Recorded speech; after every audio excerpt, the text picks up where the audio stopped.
elected officials who participated in this spectacle and denial of our rights, we demand an apology and that all of our charges be dismissed.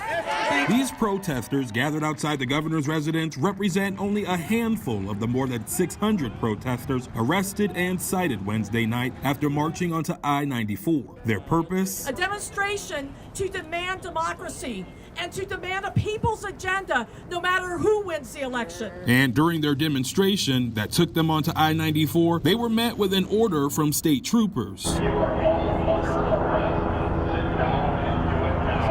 People were hemmed up and blocked off and kettled and held for 5 hours in the false imprisonment situation. They did not give an order to disperse. That's right. They did not give us an opportunity to leave. In a statement from the Minnesota State Patrol, they say they stand by their actions, adding that they're not required to give a dispersal order since walking on the freeway is illegal to begin with. They did not give parents who had their children out there an opportunity to leave. Those who were elders, those who had disabilities, or those who had health issues. You'll be cited and released just as everyone else has been so far. Now charged with a petty misdemeanor. Because they're not going to break our spirit.